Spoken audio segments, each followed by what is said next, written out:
Muy buenos días, querida familia. Espero que por la misericordia de Dios se encuentre muy bien en esta mañana. Pronto vamos a dar inicio a la predicación de su palabra. Vamos a cantar algunas alabanzas. Hoy no desde nuestra iglesia local, sino desde mi casa, en compañía de mi familia, con este deseo de poder servirles a través de la predicación de su palabra. Los invito entonces a esperar un pequeño momento mientras que las demás personas se van conectando en esta mañana. Agradezco la espera de estos 7 minutos. Lamento un poco haber iniciado 7 minutos tarde. Les pido excusas. Temas técnicos en la adecuación del sonido. Por favor, como siempre, también un comentario para poder escucharnos, para saber si se escucha. Quiero saber cómo es el audio en esta mañana. En 2 minutos, minuto y medio, mientras se van conectando las personas, daremos inicio a la alabanza.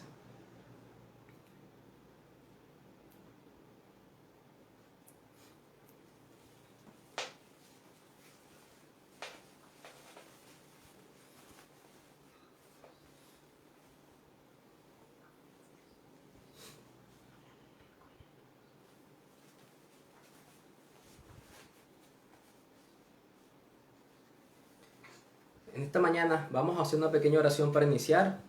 Antes de pasar a cantar primero Todo lo pagó, hermosa canción que ustedes y yo conocemos. Vamos a orar para dar inicio en esta mañana a compartir este espacio con el Señor. Amado Dios, Padre, bendito seas por tu piedad. Gracias, Señor, porque tú nos has dado aire en nuestros pulmones. Gracias porque podemos tener un nuevo día de vida. Nos has dado un techo para el refugio durante la noche. Nos has dado alimento en esta mañana, Señor. Bendito sea Dios porque todo lo que tenemos, todo te lo debemos a ti, Señor. Ha sido gracia sobre gracia lo que tú añades a nuestro diario vivir, aún el sufrimiento, Señor. Padre, queremos pedirte que tomes el control, que tú que estás en control, nos permitas disfrutar de este momento. Sabemos que tenemos preocupaciones, ocupaciones fuera del compartir en este momento, Señor, pero que eso no sea un impedimento para disfrutar de ti en esta mañana, Señor. Tú nos creaste con un propósito de que seas glorificado con nuestras vidas y para que tengamos deleite en ti, Señor. Ayúdanos, por favor, a disfrutar de ti en esta mañana, Señor. Prepara los corazones que se conectan a través de esta red social y ayúdanos a disfrutar este momento, Señor. Bendito seas. Amén y amén. Mis hermanos, cantaremos Todo lo pagó.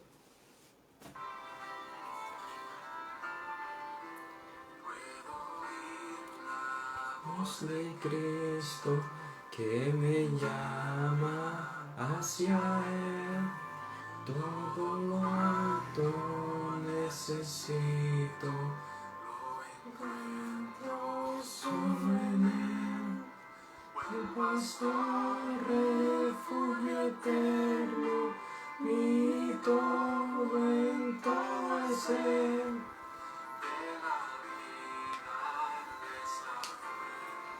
Mi esperanza yo pondré, siendo su enemigo, de mi tu compasión, rechazaba yo su gracia y Él abrió mi corazón. Nada bueno en ti encuentro, mi virtud viene de Él, y también en yo esté completo, para siempre cantaré, para siempre cantaré,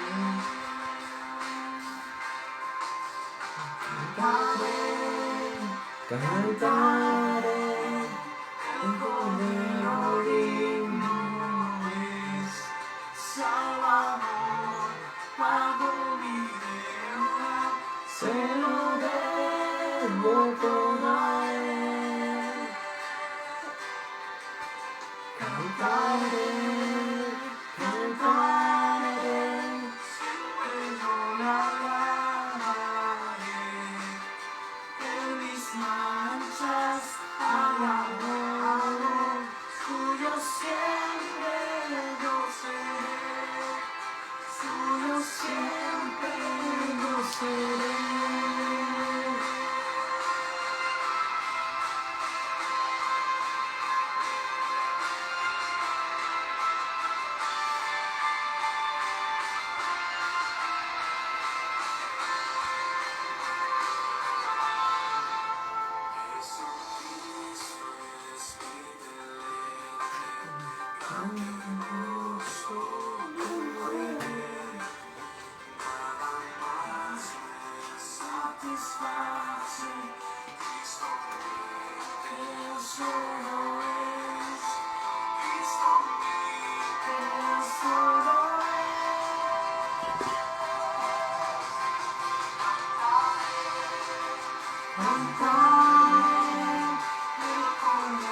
Verdades tan poderosas, tan bonitas en esta mañana. Todo lo pagó quien por mí murió. Mis manchas él lavó con sangre carmesí. A un precio de su propia vida significa nuestra pureza espiritual delante de Dios. Nuestra nueva disposición jurídica en el tribunal de Dios, como hemos aprendido en estos sermones, dependió completamente de la gracia de Él. Y eso es algo que no alcanzamos a comprender completamente de este lado de la eternidad. Su amor manifestado con el derramamiento de su sangre. Y otra de las cosas que cantábamos ahorita es: yo suyo siempre seré. En una sociedad donde las relaciones humanas son frágiles, donde el engaño está a la puerta de la entrada, donde aún a nivel comercial la palabra se ha ido perdiendo, el valor de la palabra, del tú sí sea sí, que tú no sea no. Es maravilloso tener un Dios inmutable que nos garantiza que si pertenecemos a su familia, lo haremos por una vez y para siempre, por toda la eternidad. Qué noticia esa, mis hermanos, tan gozosas y tan alegres. Pertenecemos a nuestro Dios por siempre. Nada ni nadie nos puede separar del amor de Dios que es en Cristo Jesús. Comprendiendo esa verdad, mis hermanos, quiero que pasemos a cantar nuevamente ahora: la salvación es del Señor. La salvación es del Señor. Los invito a sus casas a que se escuche de que ustedes, más que ser cantantes, son cristianos. Que puedan apreciar, encantar y elevar esa entonación. Aquellos que lo hacen muy bien, me gozo por ellos y hasta envidia tengo. Ustedes saben que el canto no es lo mío. Ustedes se ríen cada vez que yo pronuncio, de que no coordino ni las palmas. Y ahora que veo a Harold aquí conectado, recuerdo mucho cuando Harold nos servía también, no únicamente en la predicación, sino también en las alabanzas. Me alegra mucho poder ver sus imágenes en esta red social, sus fotos, leer sus saludos. Y por lo menos de mi parte, cuando canto, me los imagino en medio de ustedes, recordando sus bellas melodías, sus bellas voces, a un solo tono, cantándole a nuestro amado Dios. Vamos a cantar entonces: la salvación es del Señor.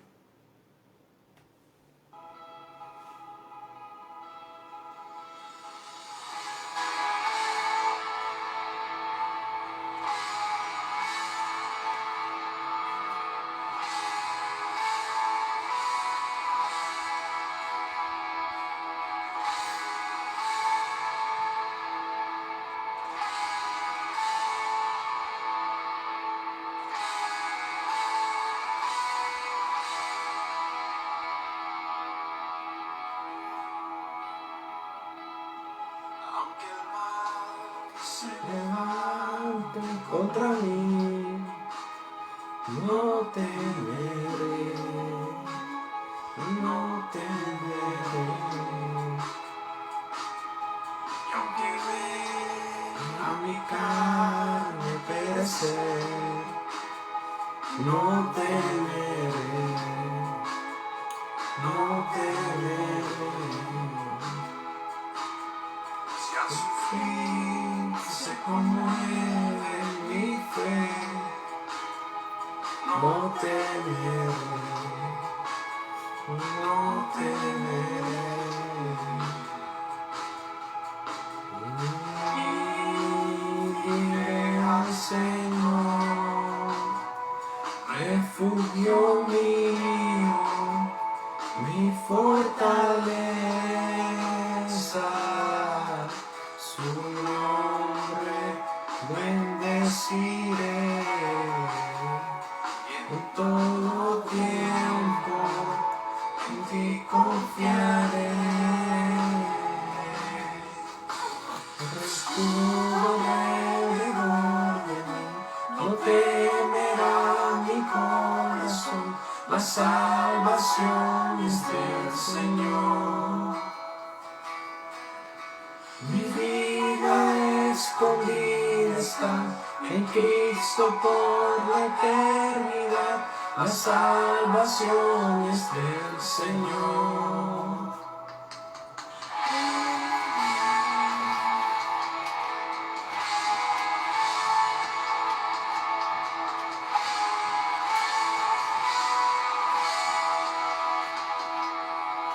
El peso de su vida recayó sobre Jesús y no temeré. Oh, perfecto amor que ha cubierto mi maldad y hecho fuera mi temor y no temeré. Y diré al Señor, refugio mío, mi fortaleza, tu nombre bendeciré, y en todo tiempo y confiaré. Escudo alrededor de mí, no temerá mi corazón, la salvación es del Señor. Mi vida escondida está en Cristo por la eternidad, la salvación es del Señor.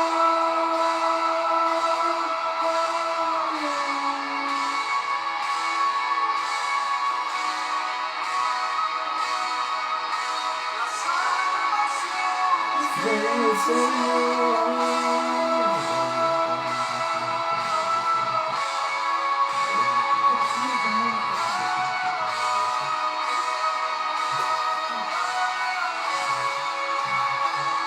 Mi alma espera en el Señor. Eres mi roca y mi canción.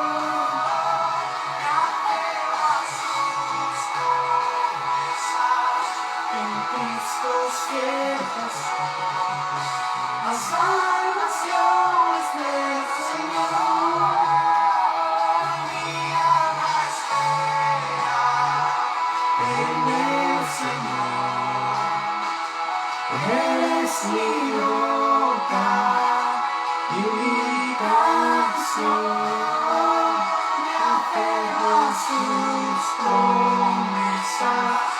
En Cristo siempre estoy. La salvación es del Señor.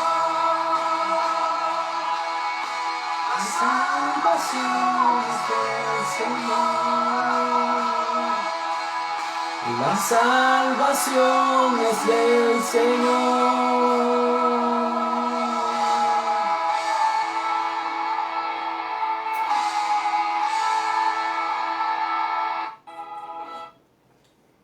Wow.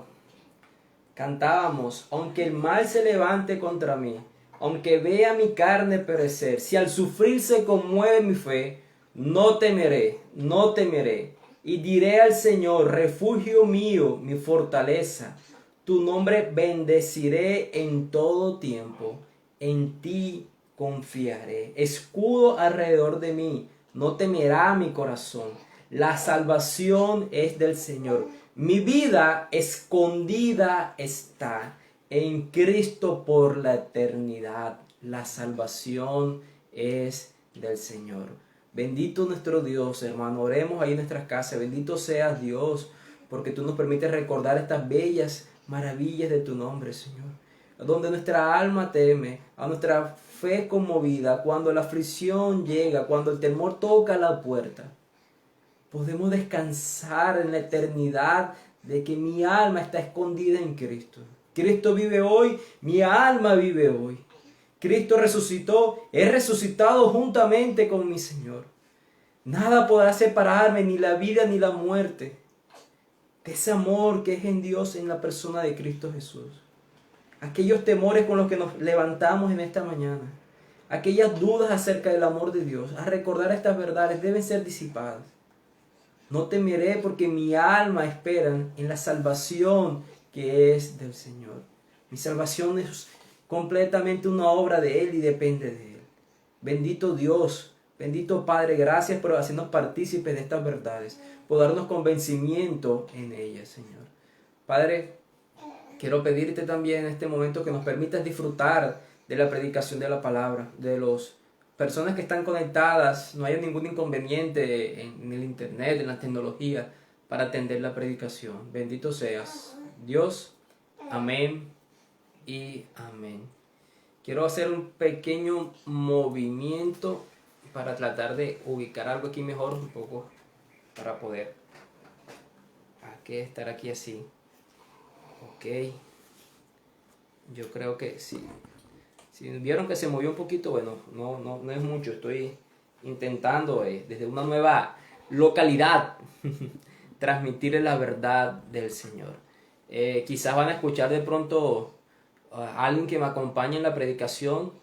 Ustedes no entienden lo que esa persona habla, pero yo sí lo entiendo, que es mi pequeño hijo. Y a mí me alegra mucho que él pueda escuchar a su papá predicar, hoy que lo hago desde la casa. Entonces, espero que no sea ningún inconveniente si de pronto escuchen un balbuceo propio de un niño o de un bebé. Vamos entonces, mis hermanos, a entrar a lo que es la predicación de la palabra esta mañana. Ustedes recuerdan que hemos estado hablando acerca de una serie que se llama Cristo y este crucificado, ¿cierto? Hemos estado compartiendo acerca de esta verdad, hemos estado hablando de ese deseo que tenía el apóstol Pablo, de cuando le dijo a la iglesia de Corinto y en general a todas las iglesias: yo no quiero presentarme delante de ustedes a hablarles de otra cosa que no sea Cristo y este crucificado. Y decíamos que el propósito no era desconocer otras verdades de Dios, sino entrar a la profundidad de lo que significa la obra de Cristo. La obra de Cristo había consumido la mente, las emociones, el pensamiento de Pablo, a tal punto que lo único que él quería vivir, su motivación de vida, era enseñar a los demás acerca de Cristo y su obra. Y ese ha sido mi deseo, les he dicho muchas veces, luego de que pasé por esta licencia de paternidad, volver a presentarme de ustedes acerca de hablarle acerca del Evangelio, acerca de lo que significa la muerte en la cruz. Y una de las cosas que hemos dicho varias veces, y hablábamos la vez pasada, que hemos creído, sobre todo la iglesia moderna, que el Evangelio es hacer una oración al final, invitando a las personas a que repitan después de ti y decirle: mira, tú tienes problemas con el pecado, Cristo murió por tu pecado, repite conmigo, ¿tú quieres ir al cielo? Obvio, todos quieren ir al cielo. Tú le preguntas a alguien en la calle: ¿quieres ir al cielo? Y a no ser que tenga un problema mental, pues te va a decir: sí, yo quiero estar en el cielo, o por lo menos no quiero ir al infierno. Y al hacer esa pregunta, pues las personas repetían esa oración que conocemos como la oración de fe. Y las iglesias han reducido el Evangelio a una oración manifestando solamente una verdad de que Cristo murió en una cruz dolorosa romana por tus pecados. Pero el Evangelio, aprendíamos y hemos aprendido, va más allá. Por la misericordia de Dios, Dios nos recuerda que en Él fuimos hechos justicia de Dios. Al que no conoció pecado, le hizo pecado, para que nosotros fuésemos hechos justicia de Dios en Él. Y aprendíamos que el Evangelio evidencia una muerte sustitutiva. Él muere por nuestros pecados, a nosotros se nos concede la rectitud de su vida, y esto por gracia de Dios por medio de la fe. También hemos aprendido que el Evangelio nos enseña que tenemos una nueva disposición legal, un nuevo expediente judicial en el tribunal divino de Dios. Y entendíamos que eso lo llamábamos la justificación por gracia por medio de la fe. Aprendíamos la vez pasada en el pasaje de Romanos. Él es el justo y el que justifica al impío. Su demanda legal, su demanda judicial, la satisfacción de su justicia fue plena cuando Él castigó el pecado de nosotros en esa muerte sustituta. Y hoy para ustedes quiero traer algo más del Evangelio que nos muestra la cruz de Cristo. ¿Qué significa ese Cristo y este crucificado? Y para ustedes quiero que leamos hoy Juan capítulo 3, versículo 3. Juan capítulo 3, no primera de Juan, sino Juan, el Evangelio según Juan, capítulo 3, versículo 3. Leo para ustedes desde la versión Reina Valera 1960. Respondió Jesús y le dijo: de cierto te digo, que el que no naciere de nuevo no puede ver el reino de Dios. Nuevamente leo. Respondiendo Jesús y le dijo: de cierto te digo, que el que no naciere de nuevo no puede ver el reino de Dios. Vamos a orar. Amado Dios, Padre, hemos leído tu palabra en esta mañana, Señor. En un solo versículo hay una verdad que quizás muchos hemos conocido. Y estoy seguro que si llevamos tiempo profesando fe cristiana, hace parte de nuestro lenguaje esa frase, nacer de nuevo. Pero Dios, hoy delante de ti, te pedimos que escudriñes nuestros corazones y que tú nos traigas a la luz. Entendemos lo que significa nacer de nuevo. Padre, hoy tengo temor en mi corazón, porque como les compartí en el grupo de WhatsApp, si tú has tenido dudas acerca de tu salvación, si tú, Señor Padre, nos permites en esta mañana, a través de este sermón, aclarar esas dudas, tengo la responsabilidad de ese hermano que quizás en una cuerda floja se debate entre si es o no es cristiano, y no dar una falsa esperanza a quien no lo es, y no dar una calamidad a quien verdaderamente lo es. Necesito de tu sabiduría, Dios. Necesito que seas tú quien hables por medio de mi boca, que quiten las palabras que están en mí, que no provienen de ti. Dios, ten misericordia de mí, y que tú hagas una obra creadora nueva en los corazones que escuchan esta predicación. Dependemos de ti, Dios. Amén y amén. Queridos hermanos, como les decía, algo más para meditar en aquello que acerca de la cruz de Cristo. Algo más para meditar acerca de la cruz de Cristo. Entonces, en esta mañana, ese es mi deseo, de poder compartir con ustedes acerca de esta bella verdad. Si el Señor lo permite, estaremos hablando acerca de eso. Ustedes recuerdan que a lo largo de estos sermones he estado utilizando una ilustración. Les he dicho, de este lado de la eternidad, la visión que tenemos acerca de la obra de Cristo en la cruz. Es como cuando éramos niños y nos montábamos en la paredilla, en la pared, en la división de las casas que se encuentran en los patios, que aquellas construcciones de antes no eran muy altas, unos metro y medio, 1,80 m quizás, y a nuestra corta edad éramos capaces, por lo inquietos que éramos, de saltar y mirar hacia el patio del vecino, o sea, porque se nos había ido algún juguete, para hablar con nuestro amigo, con nuestra amiga, y teníamos una visión corta, porque la paredilla escasamente alcanzábamos con nuestra fuerza a levantar nuestros ojos sobre la pared y alcanzábamos a ver un poco hacia el otro lado.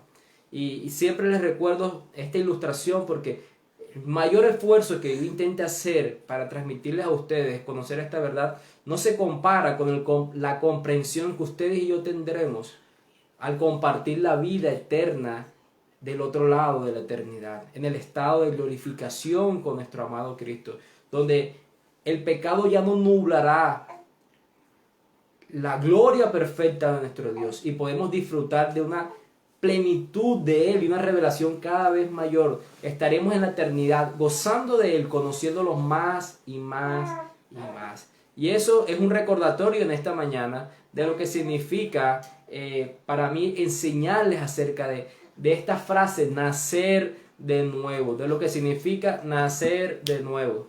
Entonces, vamos nuevamente a atender este versículo. Respondió Jesús y le dijo, de cierto te digo, que el que no naciere de nuevo no puede ver el reino de Dios. Quiero primero presentarles un contexto de este versículo, porque la palabra dice, respondió Jesús y le dijo. ¿A quién le dijo? ¿Y por qué Jesús respondió esto? Ustedes conocen seguramente esta historia. Jesús hablando con un fariseo que se llama como Nicodemo. Yo estoy seguro que la gran mayoría de ustedes conocen esta historia. Nicodemo, un principal de los judíos, practicante del fariseísmo, se presenta delante de Jesús, hace una afirmación, Rabí, entendemos y sabemos que tú vienes de Dios, nadie podría hacer estos milagros si no fuera así. Y Jesús entonces lo confronta inmediatamente con esta afirmación. Pero ¿qué hay detrás de esa conversación? ¿Qué sucedió antes? Si tú das vuelta a la página de tu Biblia o si en la misma página alcanzas a salirte el capítulo 22, el capítulo 2, el capítulo anterior, el capítulo 2 de los versículos 23 al 25, ahí recordarás que en ese capítulo 2 Jesús está en Jerusalén y él está atento a esa vía de Jerusalén. Es esa historia que nos relata Juan en el capítulo 2, donde Jesús atacó el templo y echó a todos fuera del templo porque lo convirtieron en un negocio, lo corrompieron y deshonraron a Dios. Él todavía se encuentra ahí en Jerusalén para la Pascua, que es lo que nos dice el versículo 23 del capítulo 2. Después de la Pascua fue la fiesta de los panes sin levadura.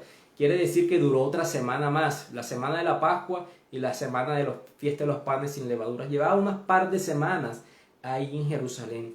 Y nos dice el versículo 23 en el capítulo 2 que Jesús estaba haciendo milagros, estaba haciendo señales, estaba haciendo prodigios, estaba demostrando toda su divinidad por medio de ¿qué? De sanidades, de volver a personas la vista que no podían ver, permitir que los sordos pudieran escuchar. Quizás era posible que haya resucitado a alguien, estaba haciendo quizás alguna multiplicación. Todos esos de los alimentos, todos esos milagros que ustedes y yo hemos conocido, eso nos dice el versículo 23.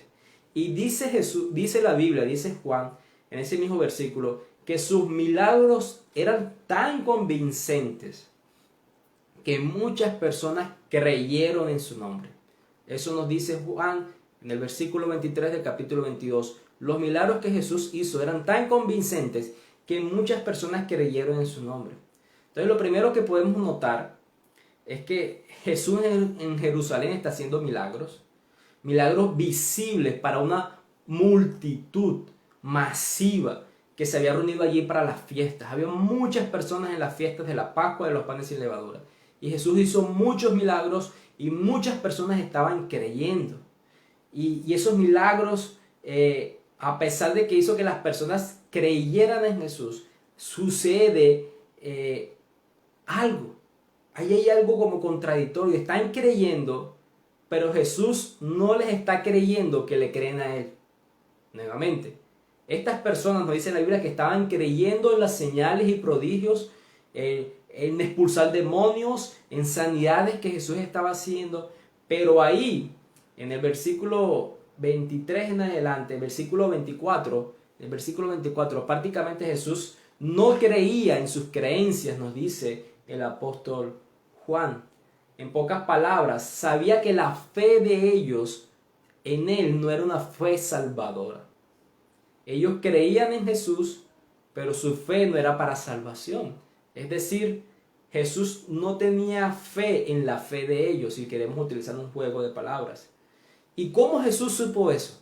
¿Cómo Jesús sabía que lo que ellos creían de Él no era para salvación, sino meramente un conocimiento de cuando tú ves a una persona quizás que está haciendo algo que para los ojos de los demás les parezca imposible? Él puede decir, yo creo que sí lo hizo, no hay truco, es verdad lo que Él está contando, fue capaz de hacer eso que Él está diciendo. Estas personas estaban viendo, estaban apreciando los milagros y creyeron, pero no para fe de salvación. ¿Cómo Jesús supo eso? Bueno, el versículo 25 nos dice, porque conocía a todos los hombres, no necesitaba que nadie testificara acerca del hombre, porque él mismo sabía lo que había en el hombre. Estas eran dos verdades que estaban sucediendo en ese momento. Muchas personas creyendo con una fe superficial y luego tenemos la omnisciencia de Cristo, es decir, el todo conocimiento. Solo Dios puede conocer el corazón del ser humano al punto de revelar aún las verdades que el ser humano no conoce de sí mismo. Vemos una fe superficial y un Dios conociendo el corazón de las personas de esa fe superficial. Ese es el contexto de antes de entrar a la historia de Jesús y Nicodemo. Vemos esas dos verdades, personas teniendo fe superficial y Dios conociendo esa fe superficial por medio de Cristo. Ahí vemos la divinidad de nuestro amado Cristo. Entonces, con ese conocimiento, cuando leemos la historia de Jesús y Nicodemo en el capítulo 3, sencillamente es el ejemplo de lo que se está diciendo en el capítulo anterior. Personas con una fe superficial y Dios revelando esa fe superficial. De eso se trata la conversación de Jesús y Nicodemo. Es una ilustración de los muchos que creyeron, pero que no tenían fe salvífica. Es decir, no era una fe que los trasladaba al reino de los cielos. Y aquí nos encontramos con ese contexto. Y aquí tenemos las palabras de Jesús. De cierto te digo. ¿A quién? A Nicodemo. Y esa frase de cierto quiere traducir es ciertísimamente cierto, ciertísimamente verdadero. Es una realidad innegable. El Dios soberano, la palabra viva, está declarando algo que es incuestionable. Créelo, es cierto, es verdad. ¿Y qué es lo que es verdad? El que no naciera de nuevo no puede ver el reino de Dios. Y vamos a hacer una serie de análisis a esta frase. No vamos a ver la historia completa de Nicodemo, sino vamos a ver y nos vamos a concentrar en la enseñanza doctrinal que Jesús tiene acerca de la ilustración que él está utilizando de nacer de nuevo. Lo primero que podemos pensar y es el título de mi sermón, que Jesús está hablando acerca del nuevo nacimiento. Lo que él está hablando es acerca de nacer de nuevo. Y ese es el título de mi sermón, el nuevo nacimiento. Y lo segundo que podemos pensar, que viene a ser el primer punto de mi sermón, es que Jesús dice no puede ver. Hay una condición en el hombre que lo hace incapaz, lo imposibilita. No puede, es imposible para el hombre por la condición que tiene. El primer punto sería la condición que hace incapaz al hombre. ¿Qué significa ese no puede ver? En pocas palabras, Jesús está afirmando no solo a Nicodemo, porque recuerden su afirmación, el que no naciere de nuevo. Él no le dice a Nicodemo, Nicodemo, si tú no naces de nuevo, no puedes ver el reino de Dios. Eso está implícito. Él dice el que no naciere. Él está no solo enseñando a Nicodemo, sino enseñando a toda la humanidad. Y eso lo incluye a ustedes al día de hoy que escuchan esta predicación. Él está afirmando, Jesús está afirmando que el ser humano que no nace de nuevo está incapacitado para ver el reino de Dios. Es decir, para pertenecer al reino de Dios. Es decir, para pertenecer a la familia celestial, al pueblo de Dios. Hay una condición actual en el hombre que le imposibilita ver el reino de Dios. Y aquí entonces debemos meditar. Si hay una condición que imposibilita al hombre natural, al hombre que no ha nacido de nuevo, es decir, a todo ser humano, donde no ha obrado la fe en Cristo todavía. ¿Cuál es esa condición del hombre natural? Y cuando me refiero al hombre natural, me refiero al hombre que no ha nacido de nuevo. Y esa frase la van a escuchar mucho en el sermón, hombre natural. Sencillamente es aquella persona donde la fe de Cristo no ha obrado en su corazón, donde no ha habido precisamente un nuevo nacimiento. Entonces, ¿cuál es esa condición del hombre natural? Y nosotros, al estar estudiando acerca de la cruz, acerca de la muerte de Cristo en la cruz, si miramos esa cruz, comprenderemos el estado del hombre.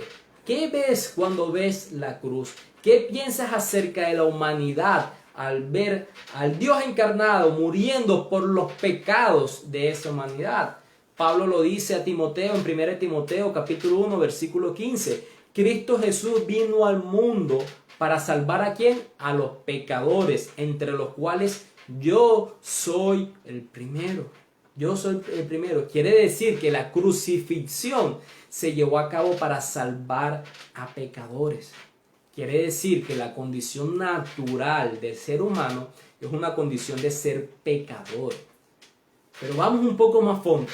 ¿Qué quiere decir la Biblia cuando define al hombre natural como pecador? ¿Qué quiere decir Dios cuando hace esa declaración que el hombre, al ser concebido, nace bajo la condición de pecado, bajo una naturaleza de pecado? Y digo que desde la concepción, porque ustedes recuerdan las palabras de David en el Salmo 51, en pecado me concibió mi madre. No dice, fui pecador después que nací, aún desde el vientre, ya soy una vida. Entre paréntesis, la vida empieza en el vientre, desde la concepción. Y ya desde ese entonces ya yo era pecador. No tenía que haber hecho pecado para ser pecador. Voy a ser pecador porque ya nazco como pecador bajo esa condición.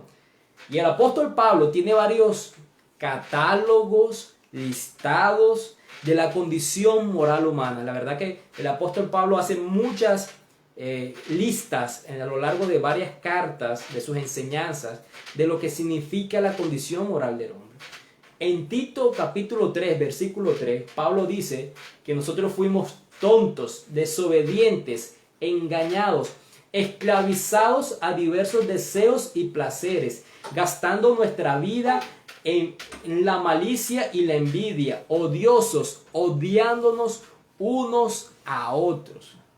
Y estos términos se pueden agregar a la abundancia de términos que encontramos en el Nuevo Testamento para describir la triste y trágica condición caída del ser humano. Pablo mismo, Romanos capítulo 1. Pablo describe al hombre natural como una víctima del deseo de impureza de su corazón. Pablo dice, la descripción que Pablo hace en Romanos 1 es, el hombre decide seguir los propios deseos de su corazón y Dios le da rienda suelta, que se desboquen, que sigan esos propios deseos de su propio corazón. Y Pablo lo describe como entregando su cuerpo para ser deshonrado. Dice que el hombre cambia la verdad de Dios por una mentira y adora y sirve a la criatura antes que adorar al Creador.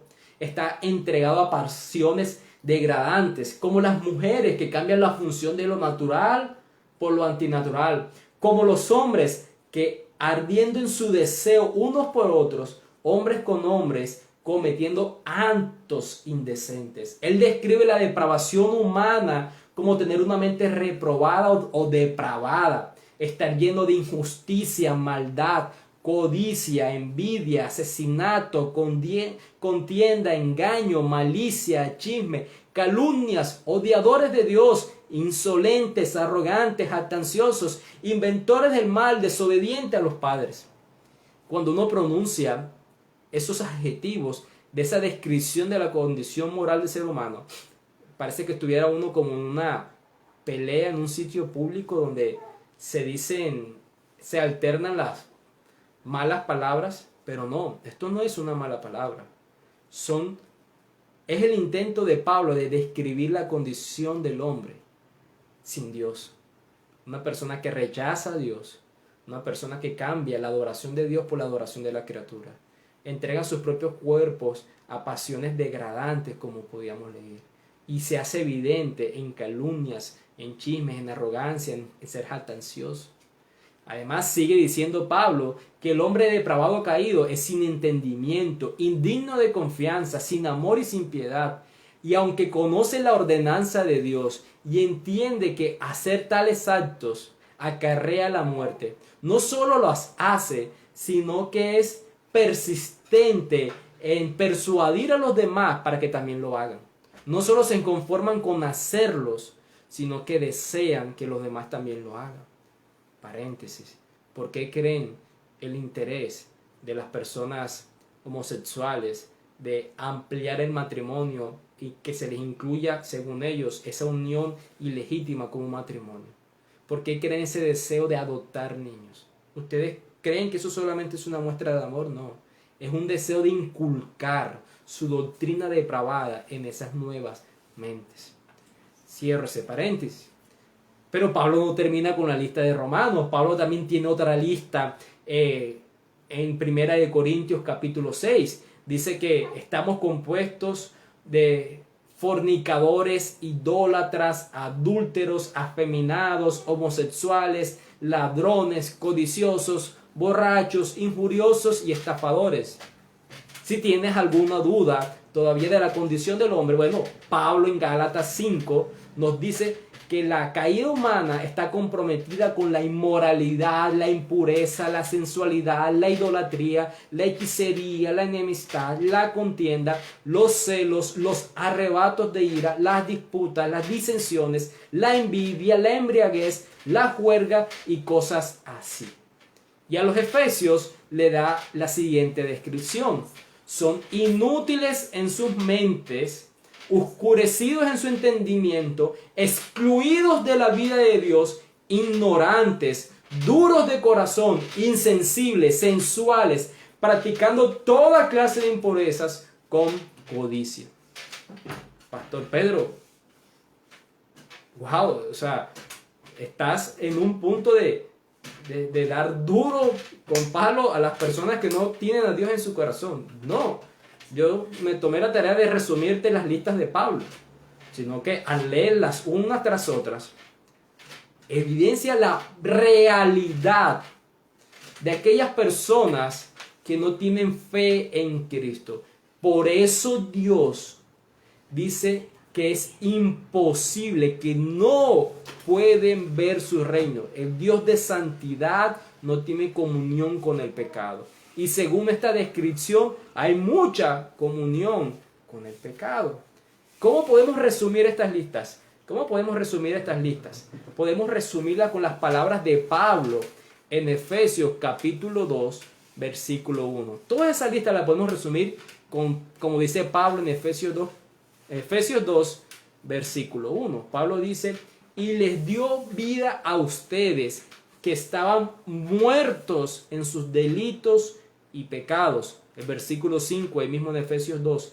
Aun cuando estábamos muertos en nuestros delitos, nos dio vida juntamente con Cristo. Por gracia, ustedes han sido salvados. ¿Ven la relación de una nueva vida espiritual, un nuevo nacimiento que viene precedido por una muerte espiritual? Podemos concluir entonces que la imposibilidad del hombre natural es que su condición moral humana es la de un muerto espiritualmente. Y esa muerte espiritual se evidencia en esas prácticas pecaminosas descritas por Pablo. El ser humano natural que no ha nacido de nuevo no puede ver a Dios, porque no es que esté averiado o que haga lo malo, es que está muerto. Y un muerto, ¿qué puede hacer? Nada, porque está muerto. No puede atender la voz de Dios, no puede obedecer a Dios. Por eso cualquier intento de buena obra que él haga solo proviene de un corazón egoísta, por satisfacción propia y no para satisfacer la gloria de Dios. Le es imposible al hombre natural ver el reino de Dios. Entonces podemos comprender por qué Jesús establece que para ver el reino de Dios el hombre debe nacer de nuevo. Y si en este punto tu reacción es la de Nicodemo, que cuando Nicodemo escucha esta enseñanza, tienes que nacer de nuevo porque no puedes ver el reino de Dios, Nicodemo, ¿cómo respondió a esa afirmación de Jesús? En el versículo 4 de Juan capítulo 3, Nicodemo respondió: ¿cómo puede un hombre nacer siendo ya viejo? ¿Acaso puede entrar por segunda vez en el vientre de su madre y nacer? Y yo aprovecho para decirte que mi amado Cristo hace simple las verdades doctrinales para que puedan ser entendidas. Él está utilizando una analogía o ilustración de lo que significa el nacimiento biológico humano para transmitir una verdad teológica. Él hace sencillo, simple al entendimiento humano para transmitir verdades teológicas, verdades de Dios. Y para eso está usando la ilustración de un nacimiento biológico humano. Y esto nos da paso para el segundo punto de nuestro sermón. ¿Qué podemos deducir de esta analogía? ¿Qué podemos deducir de la analogía que Jesús está usando con Nicodemo? Lo más lógico al pensar en el nuevo nacimiento es que tú no aportas nada para nacer o ser concebido, y que se requirió de algo o alguien externo para tu nacimiento. Pregúntate en esta mañana, ¿qué aporte hiciste tú para ser concebido o para nacer? ¿Qué fue lo que tú hiciste para tu nacer? Y lo otro es, ¿qué fue lo que sucedió para que tú fueras concebido? En nuestro caso, un acto de nuestros padres, papá, mamá, los que son esposos saben a qué me refiero, y los padres que instruyen a sus hijos saben a qué me refiero. Es por un acto de los padres es que el ser humano es concebido. En palabras del pastor John Piper, es evidente entonces que si somos muertos espirituales, no podemos aportar nada a nuestro nuevo nacimiento. Esto significa que el nuevo nacimiento se nos quita de las manos, no está bajo nuestro control. Por lo tanto, si vamos a nacer de nuevo, dependerá de manera decisiva y en última instancia de Dios. Su decisión de darnos vida no será una respuesta a lo que hacemos como cadáveres espirituales, sino que lo que hagamos será una respuesta a que Él nos dé vida. Y esta es la verdad que Jesús le afirmó a Nicodemo en el versículo 6 de Juan capítulo 3. Jesús le reafirma esta verdad cuando le dice en el versículo 6 a Nicodemo: lo que es nacido de la carne, carne es; lo que es nacido del Espíritu, Espíritu es. Y esa frase, nacido del Espíritu, quiere decir lo que el Espíritu de Dios trae a la vida, Espíritu es. En pocas palabras, el nuevo nacimiento es una obra de Dios. Eso podemos intuir o podemos deducir, podemos inferir de esa analogía del nacimiento biológico. Tú no aportas nada, tiene que ser una obra externa. Y en tu nacimiento espiritual, al estar muerto espiritualmente, tú no aportas nada, tiene que ser una obra externa. Y en este caso, una obra de Dios por medio de su Espíritu Santo. Entonces, nuestro tercer y último punto: ¿qué implica nacer de nuevo? ¿Qué aplicaciones podemos sacar de esta ilustración nacer de nuevo? Primero quiero que podamos mirar una implicación desde el contexto gramatical o desde la definición gramatical del griego original. Es muy importante podamos verlo de esta forma con la idea que ellos intentaron transmitir. Recuerden que la traducción que tenemos nosotros es una traducción del original inspirada por Dios. Y en el griego encontramos la palabra regeneración, que se dice en griego palingenesia, y se encuentra solamente en dos versículos, en Mateo 19, versículo 28, y en Tito capítulo 3, versículo 5. Y solamente en ese pasaje de Tito capítulo 3, versículo 5, es que se refiere al principio de la vida nueva en el individuo cristiano. La idea de este principio se expresa en otros versículos, pero por medio de otras palabras en el griego. Tranquilos que no se las voy a decir en el griego, pero sí quiero hacerles referencia a cuáles son los significados de esas palabras en otros versículos. Por ejemplo, la palabra que se utiliza aquí, que utiliza Juan en el capítulo 1, versículo 13, o aquí mismo en el capítulo 3, versículo 3, significa engendrar de nuevo, concebir o nacer. También encontramos en Santiago capítulo 1, versículo 18, otra palabra que significa concebir o hacer nacer. Encontramos otra palabra referente a esa nueva vida en Efesios capítulo 2 versículo 10, que significa crear, y el producto de esa creación se llama nueva criatura, que la encontramos en 2 Corintios capítulo 5 versículo 17, o también lo conocemos como un nuevo hombre, que se halla en Efesios 4 24. Decir, ser concebido, nacer de nuevo, concebir, nacer, crear, ser creado, una nueva criatura o un nuevo hombre, son palabras utilizadas que traen este significado al español para describir esa nueva vida en el individuo cristiano. Entonces, ¿qué podemos concluir de las implicaciones o qué podemos concluir de las definiciones de la gramática bíblica? Podemos hacer dos conclusiones. El nuevo nacimiento es una obra creadora de Dios y es por tanto una obra en la que el hombre permanece pasivo por completo y en la que no hay lugar para la cooperación humana. Es una obra donde Dios crea, donde el hombre no participa.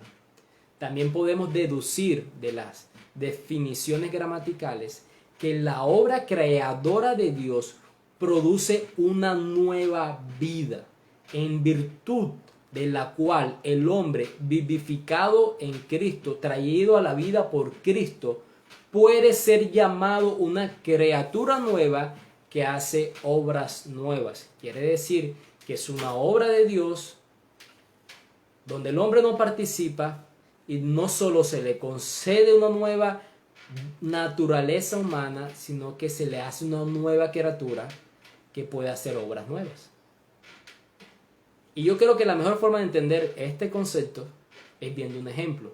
Una obra de Dios donde no participa el ser humano, donde no solo concede una nueva naturaleza, sino que nos hace una nueva criatura donde podemos hacer obras nuevas. Un ejemplo. ¿Qué podemos mirar de ejemplo? Una historia bastante conocida. 3 hermanos, Marta, María, Lázaro. Y en la historia, Lázaro ha muerto.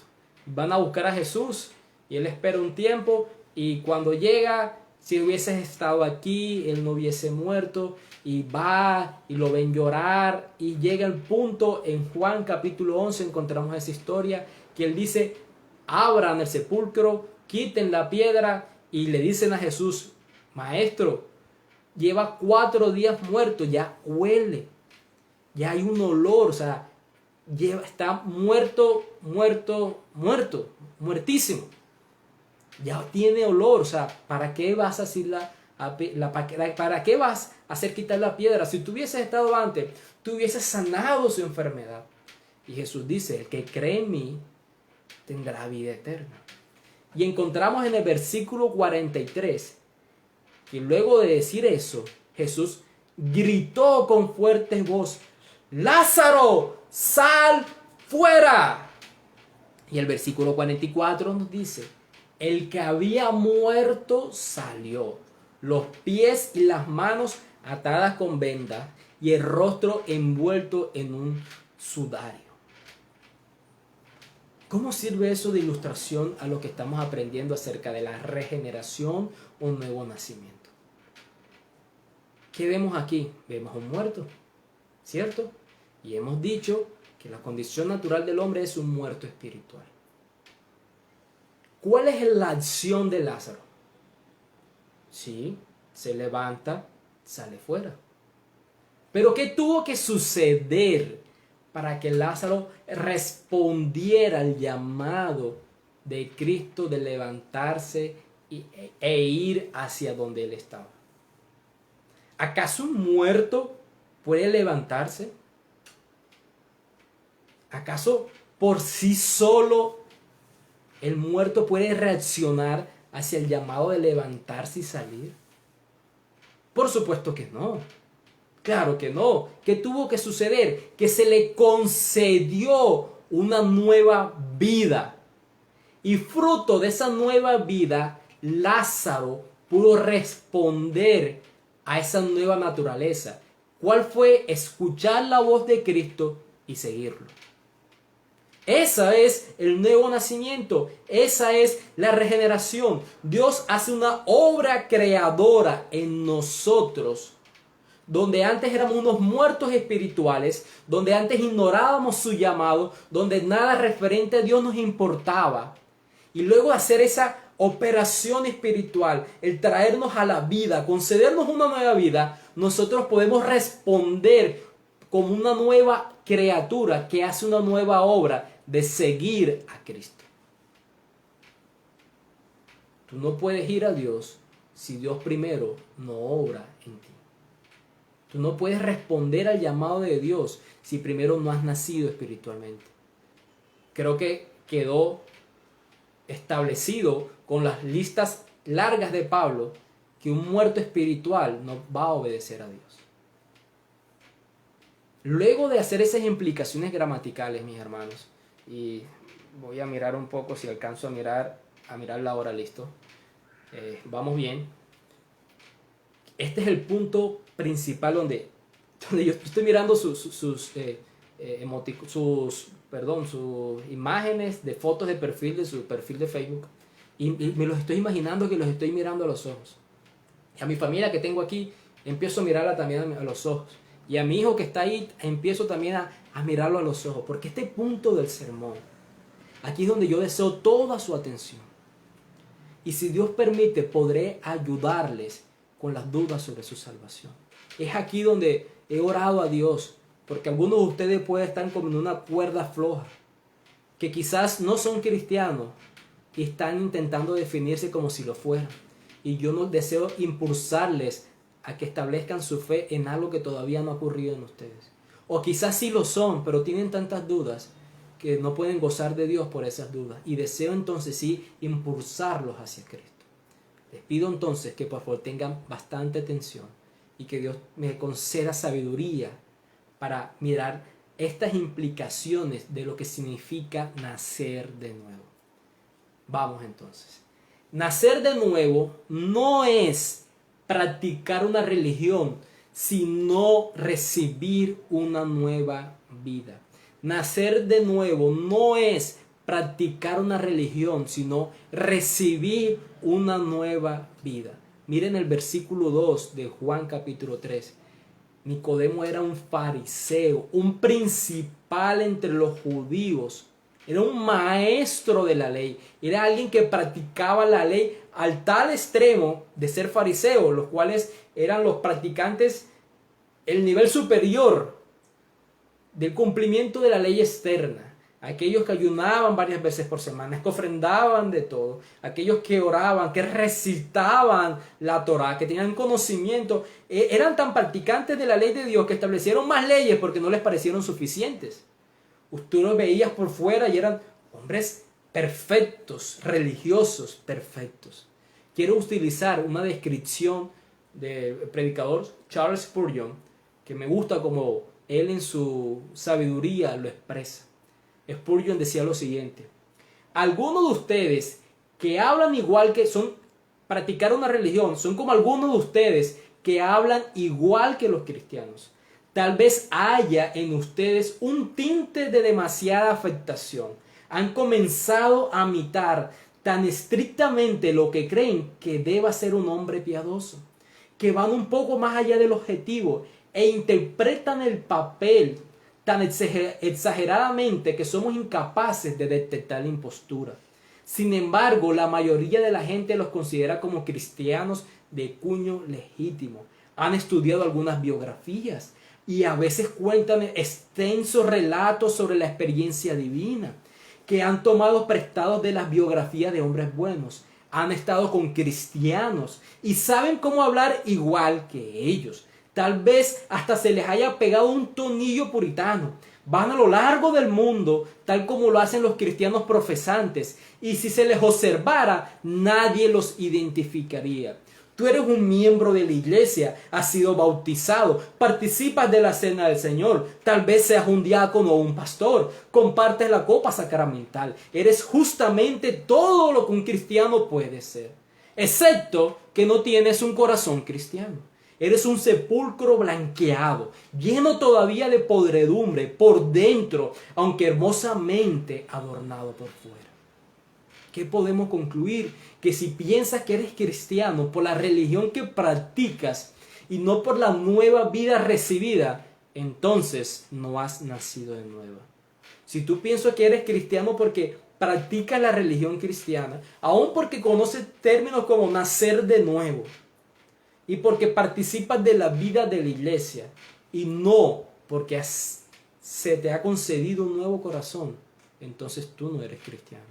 Si tu esperanza es las obras externas que practicas, no has nacido de nuevo.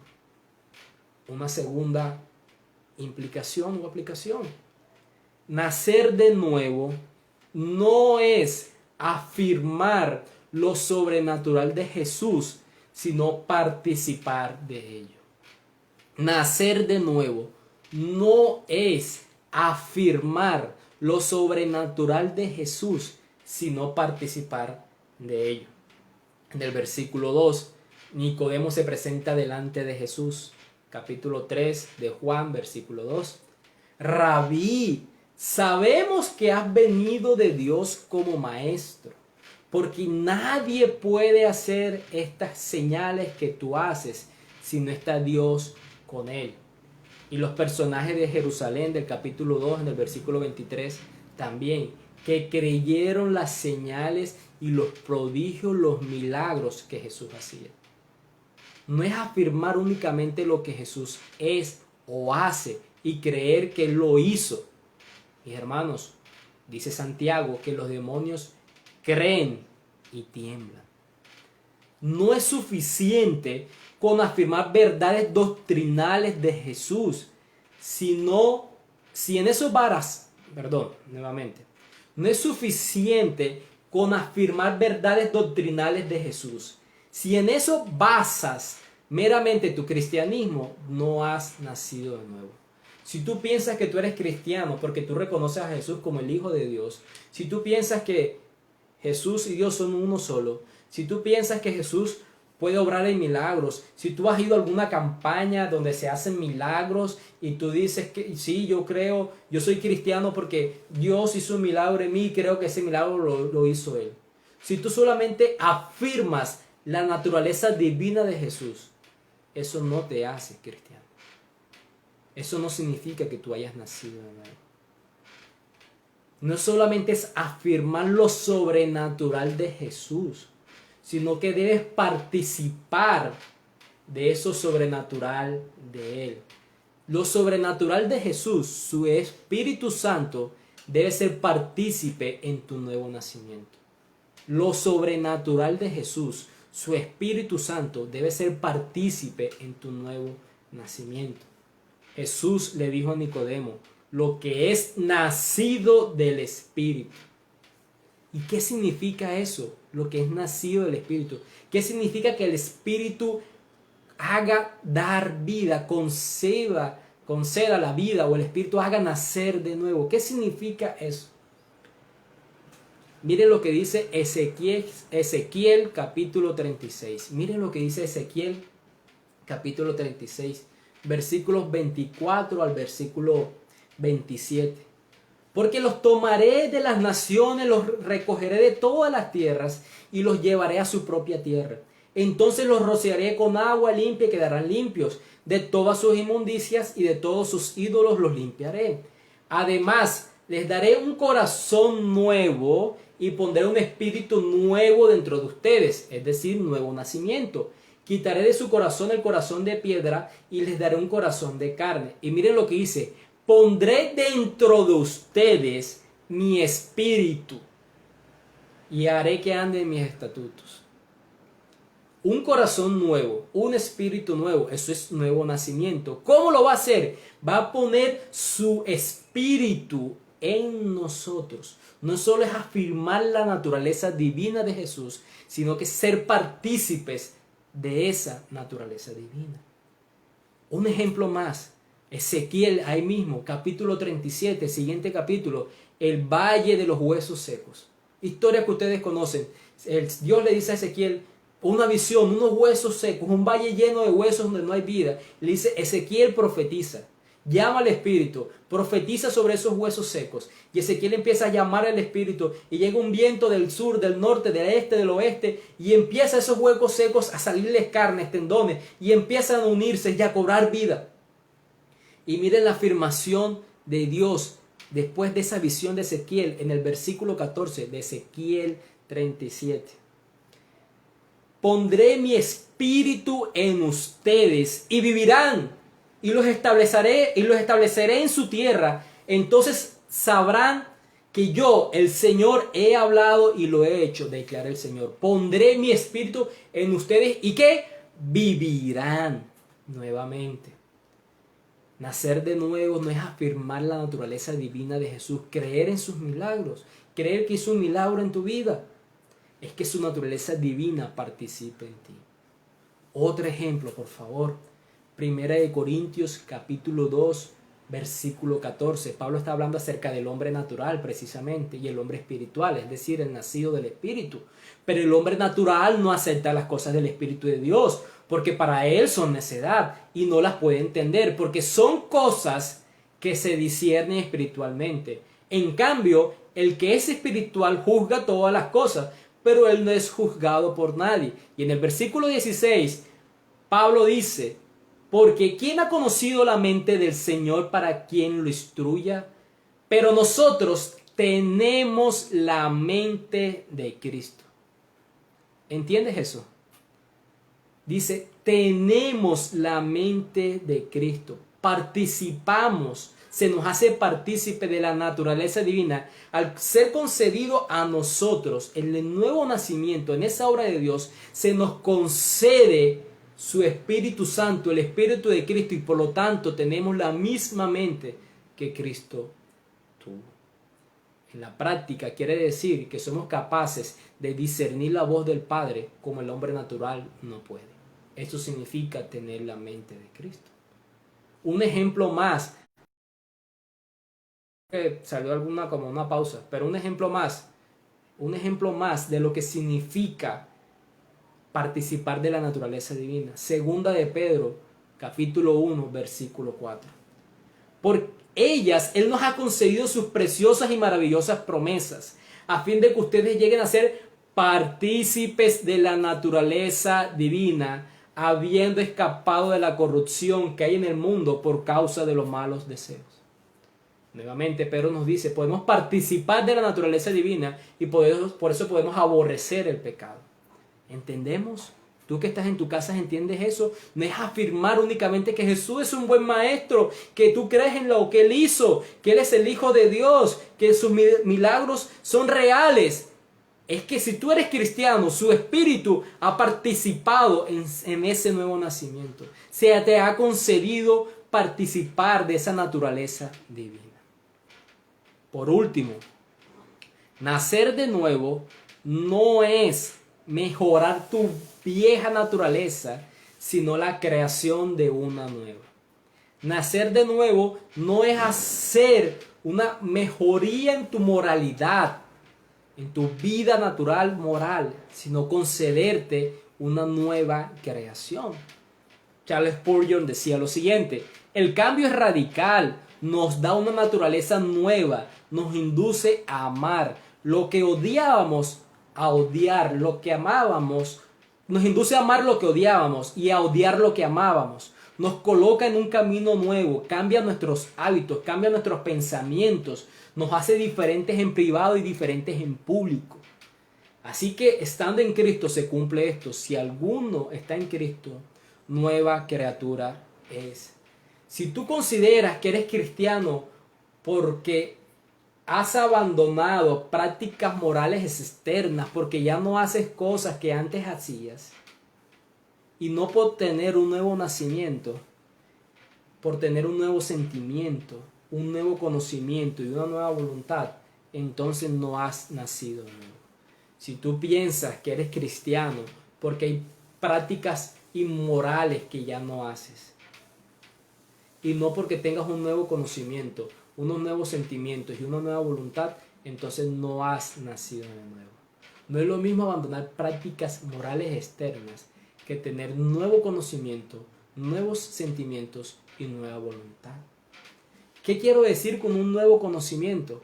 El apóstol Juan dice en primera de Juan, capítulo 2, versículo 29.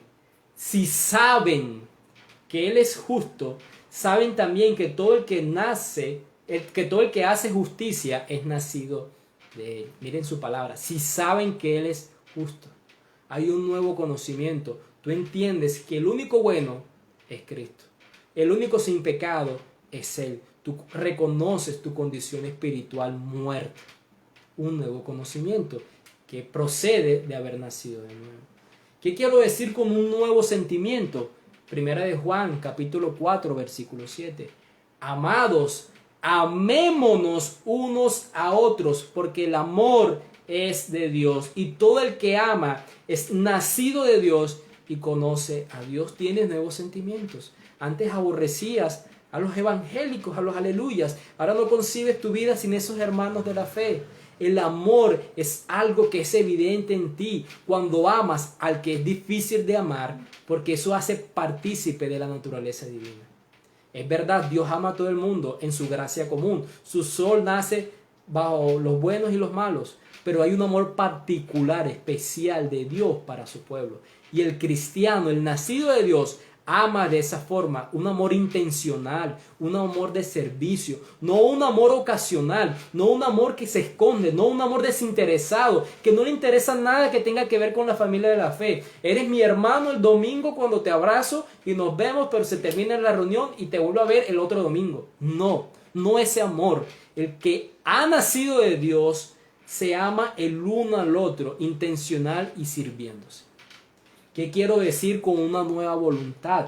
Primera de Juan, capítulo 3, versículo 9.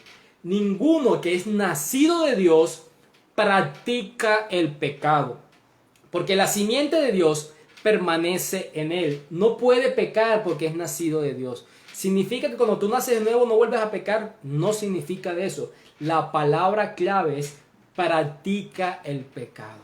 Cuando tú estabas muerto espiritualmente, hacías lo malo y no tenías ningún dolor. Te pillaban y tenías remordimiento. Te descubrían y sentías vergüenza, pero no sentías dolor por haber ofendido a Dios. Ahora, cuando tú pecas, cuando has nacido de nuevo, te duele profundamente porque has transgredido, has violentado el mandamiento del Dios que te salvó.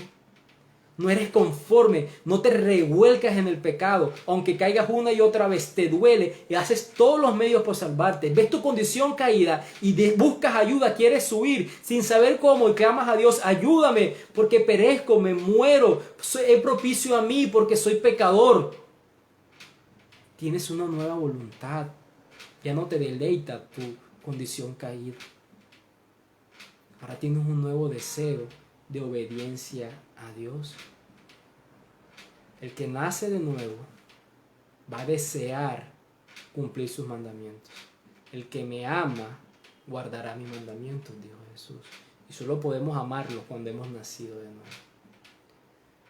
Yo espero que tú hayas podido sacar estas conclusiones, que puedas en dependencia de Dios definir tu estado espiritual. ¿Has nacido de nuevo? Esto es tan importante que dice no puede ver, es decir, no entrará en el reino de Dios. Mira, tú no eres cristiano, tú no irás al cielo por creer meramente en Jesús. Tienes que haber nacido de nuevo.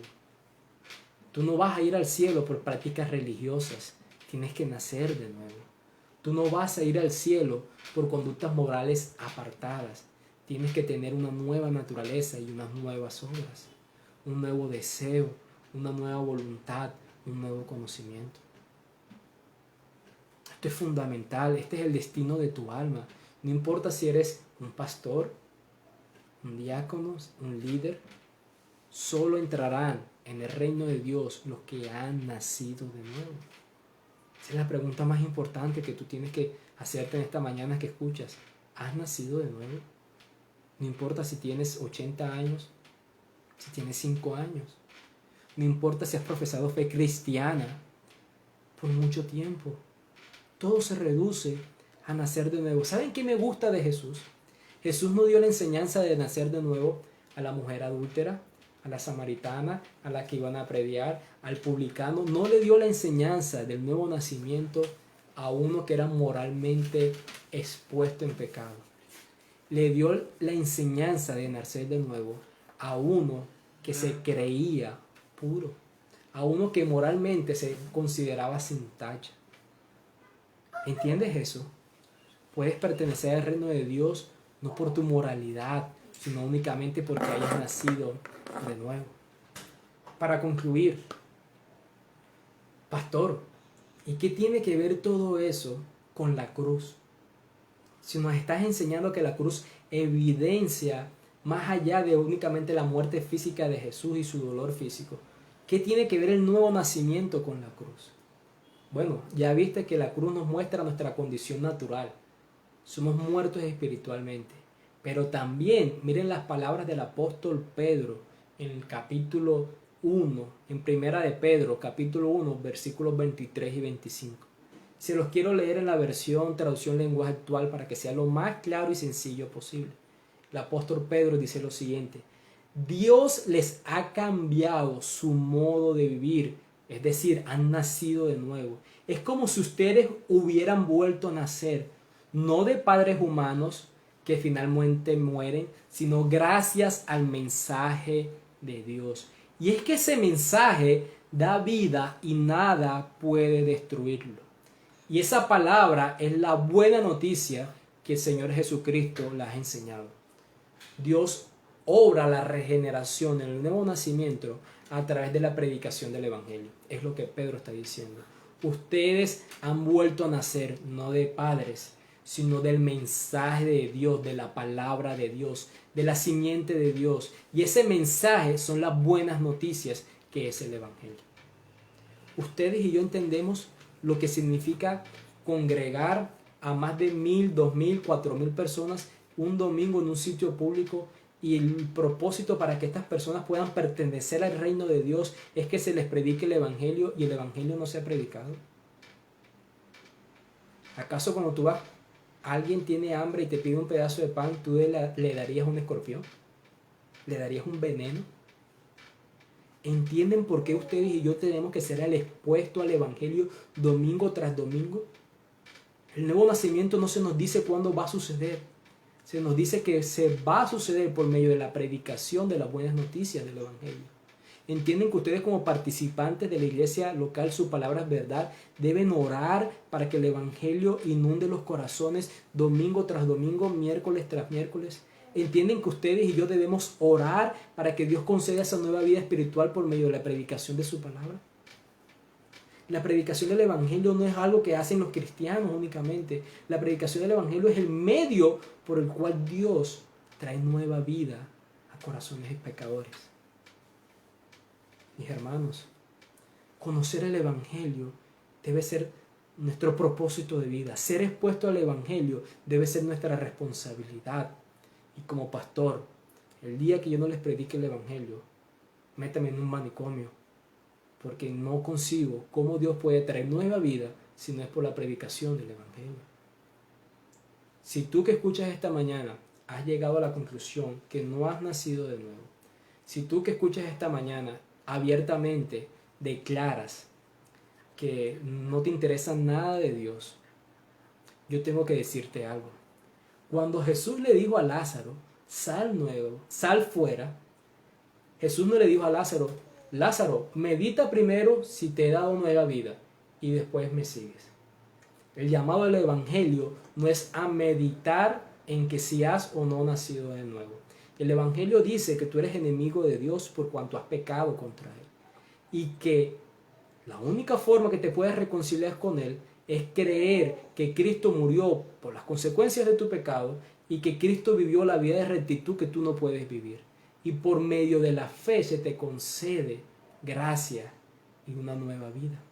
No tienes que aportar nada. Tú no tienes que meditar. Si tú no crees en Dios, no tienes que meditar. ¿Será que Dios ya me hizo nacer de nuevo y luego sí voy a creer? No, el Evangelio te llama imperativamente a que te arrepientas y creas en Cristo hoy. No, medites primero. ¿Será que tengo una nueva naturaleza y luego sí me arrepiento y creo? No, no es así. El Evangelio no es un llamado a meditar en tu nueva naturaleza. El Evangelio es un llamado al arrepentimiento y a la fe. Amén. Hermanos, espero, aunque sé que me he demorado, pero esto para mí es fundamental. Créanme, mis hermanos, que si ustedes tienen dudas, cualquiera que sean, no importa el tiempo que tú lleves profesando fe cristiana. Si hay algo que en mi debilidad humana no pude dejar claro, escríbeme aquí en el Facebook, un mensaje, yo te paso mi teléfono de contacto. Ustedes tienen mi teléfono de contacto. Si ustedes tienen estas inquietudes, miren, Jesús lo dijo, el que no nace de nuevo, no verá, no entrará en el reino de Dios. Es el destino eterno de tu alma. Exclusivamente de eso se trata. Amén. Vamos a orar. Amado Dios, Señor, Padre, hoy nos has enseñado esta gloriosa verdad y nos recuerdas que la cruz del Evangelio nos evidencia de ser muertos a ser concedidos a una nueva vida, Señor. Tú lo haces de tu propia voluntad, tú lo haces no como una respuesta a algo de nosotros, tú nos haces nacer de nuevo, concediendo una nueva naturaleza y haciéndonos una nueva criatura. Damos gloria a tu nombre, Señor, porque toda buena obra que podemos hacer el día de hoy procede de ti, que nos concedió una nueva vida, Señor. Ayúdalo a las personas que tienen dudas acerca de su fe. Ayúdame a traer claridad en medio de esas dudas que ellos tengan. Glorificamos tu nombre. Amén y amén. Ya para terminar, ya terminado el sermón, esto ya es algo propio mío, quiero presentarles aquí a alguien. Vamos a ver qué tan despierto está. Ay, miren aquí, este muchachito. Siempre les he dicho que muchas veces estábamos en comunión y él está ahí mirando a la mamá. Yo quisiera que tú miraras a todas esas personas que están ahí. Yo quisiera que tú pudieras mirar ahí a todas esas personas. Y me lo imaginaba en la iglesia, de pronto que ustedes lo pudieran conocer y ver. Pero aquí está ese muchachito. Gracias por la oportunidad que me han dado de poder servirles, mis hermanos, y que pronto mi hijo también pueda recibir esos abrazos por parte de ustedes. Mi familia, Pedro José y yo, los queremos mucho. ¿Cierto, hijo? Los queremos mucho. Adiós. Se portó bien, mira. Terminado.